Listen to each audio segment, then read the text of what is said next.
¿Sabías que pequeños cambios, a lo mejor inesperados, pero pequeños cambios, pequeñas decisiones, pueden provocar un efecto absolutamente inimaginable hoy en el futuro? Y además es imposible de predecir. A todo este proceso se le llama efecto mariposa y quiero compartirlo contigo el día de hoy. ¿Qué pasaría si una pequeña acción pudiera cambiar el curso de toda la humanidad? En A Sound of Thunder, el sonido del trueno, un cuento de Ray Bradbury, un grupo de cazadores viaja en el tiempo para cazar dinosaurios. Se les da una instrucción muy clara: cuando estés allá, no toquen nada que no esté designado para ser asesinado, que no tenga más opción que ser asesinado. Pero uno de ellos, uno de estos viajeros temporales, pisa accidentalmente una mariposa y por supuesto la mata. Pero uno de ellos, uno de estos viajeros temporales, pisa accidentalmente una mariposa y por supuesto la mata. Cuando regresan al presente, todo ha cambiado. El idioma, la política, la sociedad. Un solo error, una mariposa pisada, lo alteró todo. Este es el efecto mariposa, de aquí viene el nombre. Nadie puede anticipar todas las posibilidades de una acción, por pequeña que ésta sea. Vivimos en un mundo cada vez más complejo, donde cada cosa que hacemos, cada acción que seguimos, ya sea inconsciente, se extiende como una onda. Comprender cómo lo pequeño se vuelve masivo es más útil que nunca. Cuando te das cuenta de que cada acción es un desencadenante potencial, tu mentalidad cambia. Hoy en día, cualquier análisis que hagamos de la política actual, de cualquier gobernante, nos daría Hoy en día, cualquier análisis que hagamos de la política actual, de cualquier gobernante, nos daría absolutamente el diagnóstico de que no tienen ni idea de las situaciones que se van a presentar a futuro con las decisiones que están tomando el día de hoy. De hecho, no nada más no tienen ni idea, sino que además es que ni les importa. Gobiernan y toman decisiones únicamente para el momento presente, probablemente este día, y si bien nos va, para el día de mañana. Por lo tanto, hoy en día, en un mundo en donde se carece totalmente de visión sistémica, en estas personas, porque existe, los científicos la tienen, pero donde estas personas carecen de visión sistémica, el mundo futuro es absolutamente impredecible y basados en personas cuyos intereses son egoístas al 100%, no muy esperanzador. Pero no importa, porque nosotros, independientemente del rumbo que siga la política actual generalizada del país, pero no importa, porque nosotros, independientemente del rumbo que siga la política actual generalizada del país, tenemos la posibilidad, y eso es algo que yo creo y quiero compartir con mi gente que me escucha permanentemente, tenemos la posibilidad de administrar, de gestionar nuestra vida. Pero hablemos un poco antes de gestionar nuestra vida, hablemos en concreto del efecto mariposa. Veamos qué no es el efecto mariposa. Primero, una aclaración. El efecto mariposa no es una pequeña acción, es igual a un gran resultado. A menudo se malinterpreta como la idea de que si encontramos la acción correcta, esta acción correcta, que desde luego sería pensada conscientemente, desencadenará una reacción en cadena masiva de resultados positivos y, por supuesto, deseables. Pero no, el efecto mariposa no es una especie de palanca o botón que podamos presionar o tirar a voluntad. A veces esto deseables, pero no. El efecto mariposa no es una especie de palanca o botón que podamos presionar o tirar a voluntad. A veces, una pequeña acción no tendrá ningún efecto. En otras ocasiones, será la chispa de un cambio inimaginable. ¿Cuál es la clave? Bueno, no sabrás qué acción será. Veamos cómo se descubrió el efecto mariposa en la ciencia, porque es por demás curioso. Este concepto se origina con un meteorólogo llamado Edward Lorenz. Estamos en la década de 1950. Edward estaba tratando de construir un modelo para predecir el clima. El problema era muy simple. Los modelos existentes no funcionaban.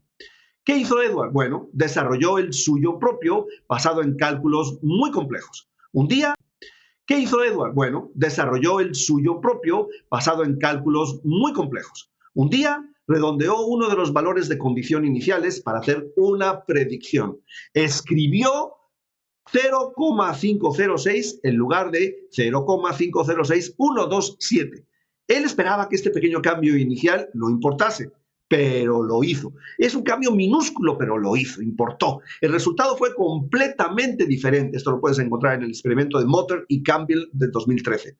Un cambio del 0,025% en las condiciones iniciales lo cambió todo. Esa pequeña diferencia decimal alteró radicalmente el pronóstico que se obtenía. Si algo tan mínimo podía cambiar drásticamente el resultado, entonces predecir con precisión el clima a largo plazo se volvió imposible. De hecho, en cualquier sistema complejo como el que nosotros vivimos en la sociedad actual, un pequeño cambio en las condiciones iniciales de hecho, en cualquier sistema complejo como el que nosotros vivimos en la sociedad actual, un pequeño cambio en las condiciones iniciales conduce en muchas ocasiones a resultados impredecibles. Lorentz publicó sus hallazgos en 1963, el año que nací. Esto más tarde se convertiría en la base de la teoría del caos. El mensaje era claro: no podemos predecir el comportamiento de los sistemas complejos más allá del corto plazo, porque literalmente no hay forma de conocer sus condiciones iniciales con absoluta precisión. Por eso es tan fascinante serie de fundación que yo leí en 1970 de Isaac Asimov, la trilogía fundacional, en donde mediante cálculos matemáticos el futuro es predecible a nivel masa, a nivel grupo, mientras que a nivel individuo es imposible. Una forma de entender que como sociedad, como conjunto, somos más predecibles que de manera individual. Asimov. Una forma de entender que como sociedad, como conjunto, somos más predecibles que de manera individual. Asimov no se cansa de manejar esta relación entre lo que es el grupo y lo que es el individuo. De hecho, a lo largo de su novela surgen individuos muy especiales como el mulo que alteran radicalmente los cálculos o las matemáticas de una predicción de más tiempo para la masa, para el conjunto del universo. Si nosotros estamos ahora en España, por ejemplo, pensando en qué va a pasar a futuro, yo diría que matemáticamente, desde luego no tengo el cálculo ni tengo las herramientas que muestra Asimov en la serie de la Fundación, pero yo diría que matemáticamente es perfectamente predecible que en España no va a haber elecciones antes del 2027. Perfectamente predecible. Y es más, me atrevería a pensar que el resultado también va a ser perfectamente predecible. Perfectamente predecible. Y es más, me atrevería a pensar que el resultado también va a ser perfectamente predecible.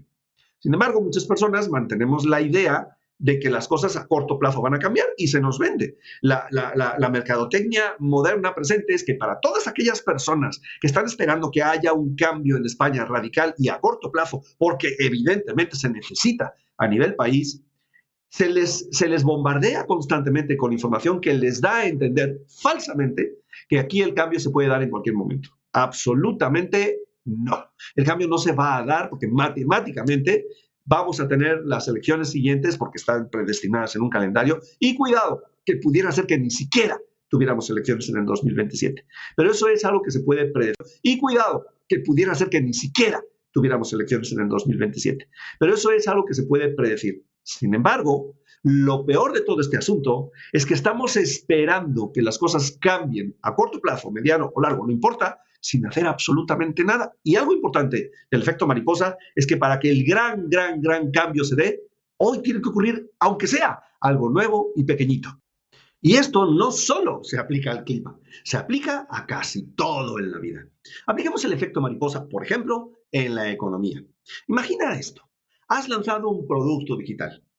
Cualquiera. Un usuario confundido te envía un mensaje. Tienes dos opciones, ignorarlo o responder amablemente. En tu caso concreto, decides responder. Aún tienes dos opciones, ignorarlo o responder amablemente. En tu caso concreto, decides responder, aún dándote cuenta que el tipo está confundido. Ese usuario que lo agradece un montón que le contesten porque no es algo común, escribe una reseña positiva, la cual es vista por alguien con una gran audiencia que está intrigado por su aplicación y la comparte por tu aplicación y la comparte en sus redes sociales. Tu base de usuarios explota de la noche a la mañana. Y todo porque respondiste a un mensaje. Es un ejemplo simple, pero los sistemas pueden ser así de sensibles. No se puede saber qué pequeño detalle será el catalizador de un gran cambio. Un diseño de botones, una frase diferente y nueva en una campaña, una acción de alguien influyente. Cada acción, una frase diferente y nueva en una campaña, una acción de alguien influyente. Cada acción debe ser intencional porque no sabes cuál será la mariposa. Solo obtienes pistas. Por supuesto, tienes que estar atento a las causas, o sea, tus acciones y los efectos. Los negocios son como el clima de esta manera. Podemos estimarlo, pero no podemos predecirlo. Y cuando hablamos de la economía global, es como tratar de predecir el clima, pero en el planeta completo. La economía globalizada de hoy es una red tan estrechamente tejida que un temblor en una esquina se puede convertir en un terremoto en la otra esquina. Ahora, con este asunto de los aranceles, nos estamos dando cuenta.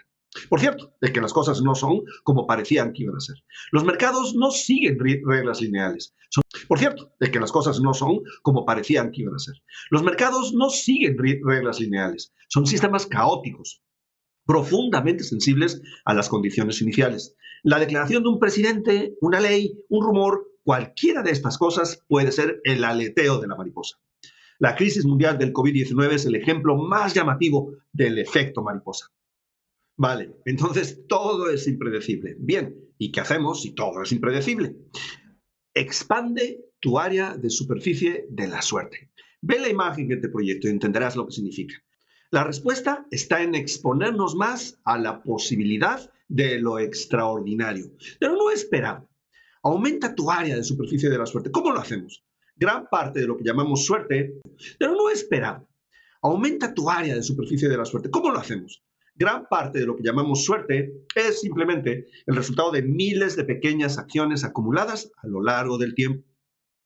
Cuantas más hagas, compartas, aprendas y te conectes, más probabilidades tendrás de tropezar con una oportunidad inesperada. Más probabilidades hay de encontrar esa mariposa. Cuando tengas que elegir, elige el camino que te exponga a más conexiones, a más aprendizaje y a más experiencias. El miedo a estas cosas es lo que te va a retener el efecto mariposa. Repítelo muchas veces y la probabilidad de que una de esas decisiones conduzca a oportunidades extraordinarias y únicas solamente puede crecer con el tiempo. Piensa en esto. Es difícil tener suerte cuando estás en casa sin hacer nada. Es fácil tener suerte cuando vas a... Piensa en esto. Es difícil tener suerte cuando estás en casa sin hacer nada. Es fácil tener suerte cuando vas a eventos, conoces gente y aprendes algo nuevo todos los días. Así que, para encontrar más y mejores oportunidades, expande tu superficie de suerte todos los días. Es tu turno. ¿Qué pequeñas acciones han llevado a grandes cambios en tu vida? Piensa en tu pasado. Para mí, por ejemplo, ser youtuber o crear mi canal de YouTube ha sido una de estas acciones. Nunca estuvo en mis planes. Hace aproximadamente un año, de hecho, hubiera sido impensable para mí. Te dejo finalmente con una cita del libro de Ray Bradbury desde el principio. Cayó al suelo, una cosa delicada, una cosa pequeña que podría inclinar la balanza y derribar una fila de fichas de dominó pequeña. Cayó al suelo, una cosa delicada, una cosa pequeña que podría inclinar la balanza y derribar una fila de fichas de dominó pequeñas, luego grandes y luego gigantescas a lo largo de los años. Matar una mariposa no podría ser tan importante. ¿O podría? Ray Bradbury.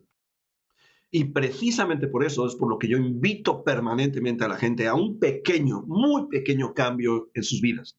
Una pequeña introducción de información que puede representar cambios drásticamente extraordinarios a futuro. Y de hecho, no tan a largo plazo como podemos pensar. Y es estudiar programación neurolingüística o inteligencia emocional. Siempre cuento, siempre quiere decir a las personas que me conocen, la historia de cómo me adentré en la inteligencia emocional. Siempre cuento, siempre quiere decir a las personas que me conocen, la historia de cómo me adentré en la inteligencia emocional y fue por una casualidad. Me encontré con un cuestionario, o más que un cuestionario, me hicieron un test de inteligencia en el colegio junto a mi hermano y en ese test de inteligencia yo que sacaba muy buenas notas y sacaba 9 y 10 y era admirado por todos mis compañeros y por los profesores, admirado, jaja. Pero bueno, el caso es que mi hermano, por ejemplo, que también se había sometido al mismo test de inteligencia, no era justo la misma historia que yo, era justo lo opuesto. Lo contrario, tenía muy malas notas, era conocido por vago, por un chico que no trabajaba, despistado en clase y que tenía muy mal rendimiento académico y escolar. Cuando nos hicieron el test de inteligencia, la directora llamó a mis padres para comunicarles el resultado, como lo hizo con los demás padres del colegio. Cuando nos hicieron el test de inteligencia, la directora llamó a mis padres para comunicarles el resultado, como lo hizo con los demás padres del colegio. Mi hermano resultó, el chico de mal rendimiento académico, resultó de inteligencia brillante, más allá, más arriba del promedio, no llegando a un genio, pero brillante. ¿Qué ocurre? ¿Por qué un chico con tanta inteligencia, muy superior al promedio, resulta que tenía malos resultados académicos? ¿Qué ocurrió conmigo? Bueno, pues que mi resultado fue promedio. Un chico promedio que tenía resultados académicos brillantes. Qué curioso. Bueno, la diferencia está en que mi hermano no estudiaba y yo sí, y mucho. Yo era lo que se llamaba en aquella época en España un empollón. Cuando mis padres recibieron los resultados, se pusieron muy contentos, muy contentos por el resultado de mi hermano. Habían perdido toda esperanza en que mi hermano llegase a algo en la vida. Sin embargo, el resultado de... Habían perdido toda esperanza en que mi hermano llegase a algo en la vida. Sin embargo, el resultado de una inteligencia brillante les hizo pensar que había una luz al final del túnel. Yo, viendo lo contentos que estaban, le pregunté a mi madre, muy cariñosa siempre, le dije, mamá, ¿y yo cómo salí en el test? Y mi madre me contestó, de nuevo, con mucho cariño, la inteligencia no lo es todo, hijo mío. De ahí en adelante, yo seguí creyendo en mi vida que no era una persona brillante ni inteligente y que tendría que trabajar mucho. Se me cumplió. En la vida se me cumplió. Pero lo que sí te puedo decir es que cuando entré en contacto con la inteligencia emocional, por casualidad y por una pequeña decisión que fue comprar un libro en una tienda de libros que había en la Ciudad de México que se llamaba Inteligencia Emocional de Daniel Goleman, ese libro impactó mi existencia. Y de ahí en adelante surgió una nueva etapa en mi vida, la de dar conferencias, cursos, que por cierto, alejado. Y de ahí en adelante surgió una nueva etapa en mi vida, la de dar conferencias, cursos, que por cierto, ha dejado enormes satisfacciones. Así que nunca sabes dónde está la mariposa. Te invito a introducirte en el mundo de la programación neurolingüística o de la inteligencia emocional, porque el cambio a futuro seguro que es impredecible, pero también seguro que es maravilloso.